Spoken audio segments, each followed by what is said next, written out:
Hey everybody, what's going on? This is Dr. Jeff May, and you are listening to another episode of Doctor's Orders, advice you should actually take. And here we go. We are mid to late August 2022 at the time of this recording. In fact, it's 8/22/22, and we are going to sit down and talk about, what are we going to talk about today? We're going to talk about why Dr. Google shouldn't be your doctor. Why Dr. Google will have you sicker, fatter, more fatigued, and in worse shape in many, many cases. Now, why do I say that? Why would I rip on Google? Well, listen, I know all of you, what we usually do, and I've been there too. I get it. You know, you got a symptom. This is starting to hurt. You get a little tingling in your hands. You wake up, maybe some hairs falling out. I don't know what it may be, what your symptom may be. But all of a sudden you're like, I better Google that. I better just go to the Google and see what's going on. Listen, Google is not your doctor. If that's where you're getting your resources from, then you're going to end up sicker and worse than before. So it's pretty funny because, we're going to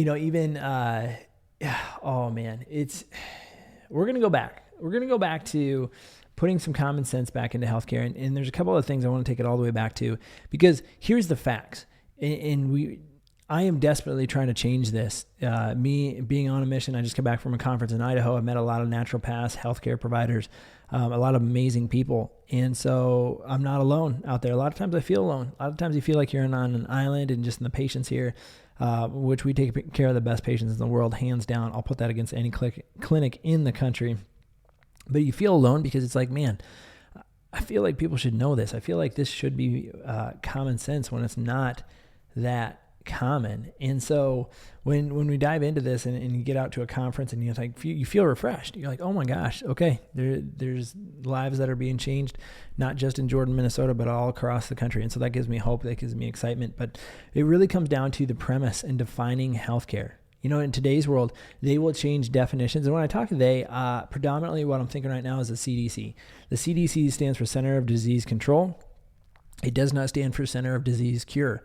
The CDC is all about control. They are all about control and controlling you to be the pharmaceutical train and the big pharma propaganda money-making machine for everybody except you. That's the fact. And here, why do I say that? Why do I say it's a fact? Well, let's just see. People's premise will always be revealed in how they go about serving their purpose. Now, let me say that again. People's premise will always be revealed in how they go about serving their purpose. Because I'd like to know their purpose. Like when it says Centers for Disease Control, that sounds like a really nice thing. And it probably was founded originally on some really good thoughts. But let's go back and see how that purpose is revealed through what they're doing, right? And so let's look at this. So let's go back to 2020, the year, anytime moving forward, anytime anybody says the year 2020, you know what you're going to think about. You're not going to think about your kid's birthday that year, or an anniversary, or when you're going to get married. You're going to think about how in 2020, healthcare and the beer virus, COVID-19-19, changed everybody's life that lived through it. And on the backside of that came the magical Fauci ouchie that we all sat and waited for. I didn't sit and wait for it at all. Never lined up for it, never will. Not saying that you're a bad person if you did. By the way, if you're going to get butt hurt, go ahead and shut this off, delete this, move on. It's okay. But I'll tell you this much right now. When all these things start coming out and pointing to one magical cure, the one thing that's going to get us back to normal, the one thing that's going to be the great cure, the great end-all, say-all, run. Run like your butt is on fire, because it's never going to get what you want. Like, how can that be? Because here's the thing. Healthier people going through any type of sickness will always come out better than unhealthy people going in. And you're like, wow, Dr. Jeff, that sounds amazing. You're so smart. No, that's common sense. You don't have to be a doctor. All this like, oh, I'm not a doctor crap, whatever. Drop that. You got common sense. So then all of a sudden it was like vitamin D, exercise, sunshine, fresh air, stop eating sugar. You know, things that we know lower your immune system. If you're obese, you better get unobese. And I don't care how much work it takes, what you got to do to change your diet or whatever, you need to get after it. Like all of these things we knew were risk factors going in, but how much of time, energy, effort, or marketing dollars did the CDC put in to sharing any of that information? Now, I'm not saying that the CDC shouldn't do what it's going to do. It's going to push the Fauci ouchie. It's going to push all like, here we come to save the world type of treatments. But in light of that, why not give things like actual things people can do? Exercise. Did you know exercise is the greatest, most underutilized antidepressant on the planet? But people in that mindset of you're destined to be sick and cells are genetically programmed to become sicker and sicker over time. You see, that's the premise that they think. You're like, well, Dr. Jeff, that's not true.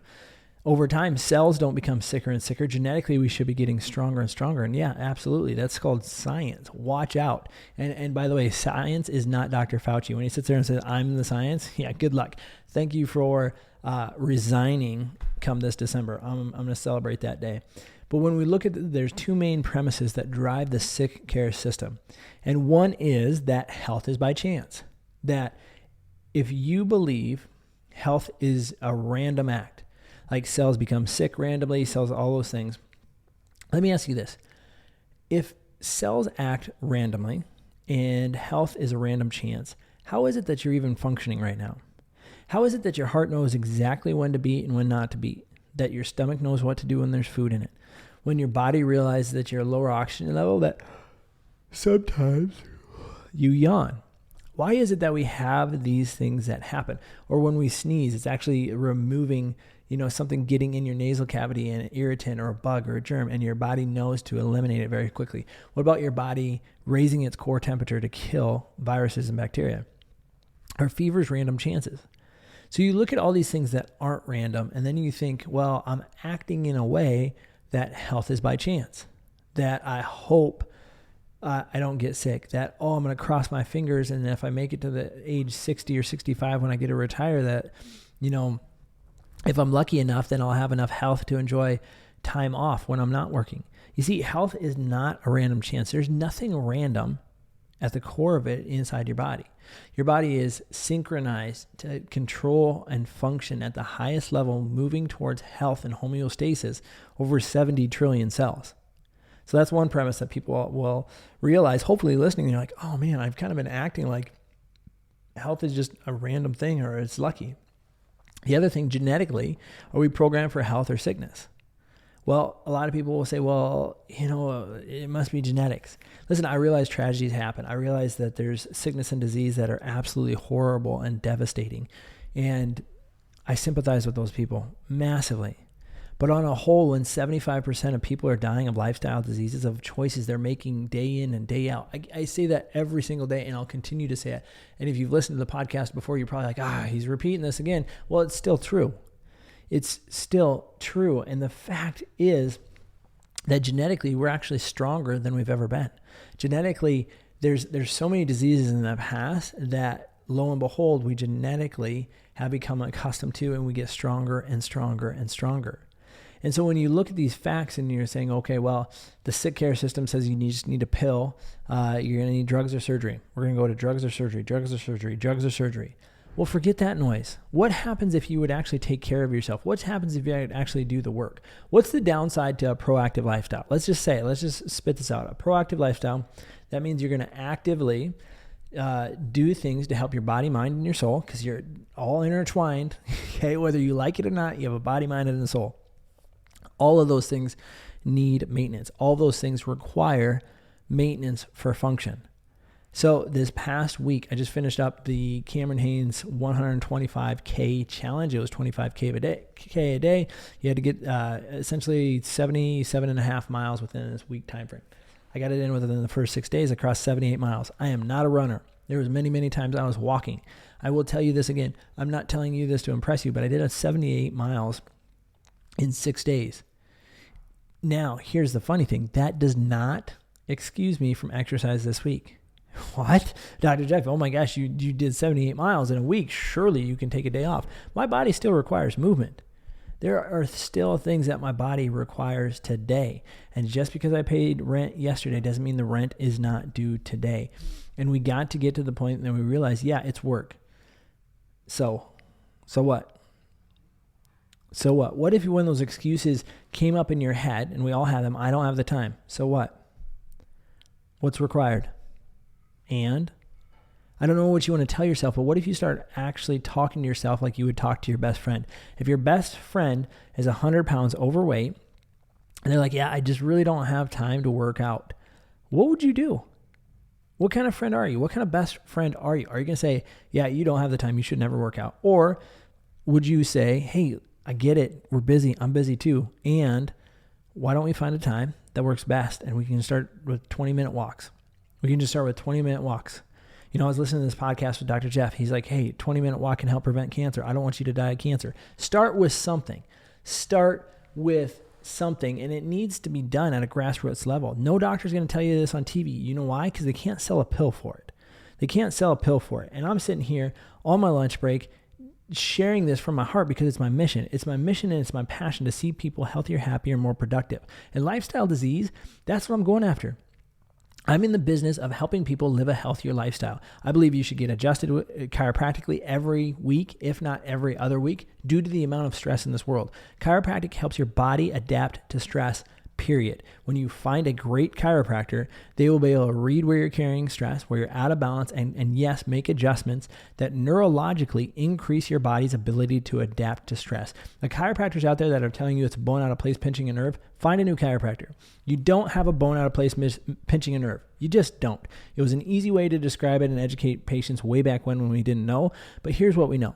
Life is stressful. Your body adapts to stress. It either adapts proactively or in a beneficial way, or negatively in a negative way. And what I mean by a negative way, when your body is constantly exposed to stress and you have increased levels of cortisol, which is a stress hormone in your body, by the way, made out of fat, and you crave sugar and fatty foods because your body needs to make more cortisol, and you give into that and you start making more and more stress hormones so that you can be more and more stressed out, your body becomes efficient at expressing stress. In fact, adaptive physiology, a lot of the pains, the aches, and even, yes, what has been labeled as sickness and disease in whatever healthcare clinic you went to, is actually adaptive stress expression. It means your body's expressing itself in relation to that stress because we're living in toxic environments. We're not sufficiently giving our body what it needs in terms of movement, in terms of nutrition, in terms of mindset. And all those three things combined, and constantly when you're expressing sickness or disease, it's because of long-term stress physiology. And that's what we help reset in our office each and every day, whether it's vitamin IVs, helping people lose weight, helping people neurologically function better with functional chiropractic. We have a stem cell therapy with a SoftWave TRT device. We were the first ones in Minnesota to have it. This is not a Dr. Jeff May Advantage Health Center commercial. This is a cry out to say, do something. Do something. There are other great chiropractors in the town I practice in. Go to one of them. They're great. They're amazing. Just start. For crying out loud, just start and realize that you can't put off tomorrow what you're required to do today, because tomorrow's work will just stack up. And I think a lot of times when people don't exercise, when they don't eat right, when they're afraid to go to the doctor, right? How many people out there are like, I don't want to go in because I know they'll tell me something bad. Well, great lifelong strategy for you. Love yourself a little bit. Take care of yourself. You only get one body. You're going to have, how many people out there are taking better cares of their car because they're going to have more than one car in their life, but you only have one body and you treat it like trash. A lot of times it's so funny because people will take their dog for a walk and leave their kids home to play video games. What's that about? Why not take your kid along the walk with you? Make your kid walk the dog and you walk with them. Or, when your kids are having a snack and the chip falls off, you're like, don't let the dog eat it. It's like, hold on, well, why are you letting your kids eat that? These little things that we've let go, and we build habits from the time we were young, we need to review those. We need to look back and say, hey, what habits have I built over since I was young that may not be in my best interest now that I'm old enough to make my own decisions? How about we look at that? How about we start there and keep it simple? Yes, it takes work. Yes, it takes time, but gosh darn it, you're worth it. And there can't be just one random chiropractor yelling in his podcast studio in Jordan, Minnesota for you to get it that you're worth it. That shouldn't be the case. If it is the trigger, praise God. Don't thank me, praise God. If you got a problem with God, pray to him anyway, praise him anyway, because he still loves you. So when you look at all of these things added up, the message of today is to do something. Realize that proactive habits will always overcome reactive medications. Proactive habits will always in the long run be better for you than reactive prescription drugs with side effects. If you're treating a lifestyle disease that was caused by poor choices over the course of your life, how about start making better choices and start reversing that disease? People think, oh, you can't reverse disease. Listen, we see it every day. We see it every day in our office. I have these conversations every day with my team, with our nurse, with everybody involved in our office. I have them over the chiropractic tables all the stinking time. And I want to invite you into that because it's friggin' awesome. And nobody has more fun than we do. So in light of that, I want you to review your habits today, your doctor's orders for today, or go through, review your habits. Where can I clean it up? Where can I clean it up? Where can I help my family clean it up? Next time I take the dog for a walk, I'm going to make sure my kids are with me and they're not just home watching TV. All of these things, we're going to incorporate it. And from the ground up, be the person that's the change in your family for better health. I realize it. I know that in families, like obesity runs rampant and heart disease and those things, but also choices run rampant. Habits run rampant. From the time you were young, if all you ate were meat and potatoes and a glass of milk, well, guess what? You need to change that. You need to change that. Or my parents didn't exercise. Okay, doesn't mean you shouldn't. So in all of that, I hope you hear that message. Do a little homework on yourself. Make it happen because nobody else will. And those are your doctor's orders. Thanks for listening.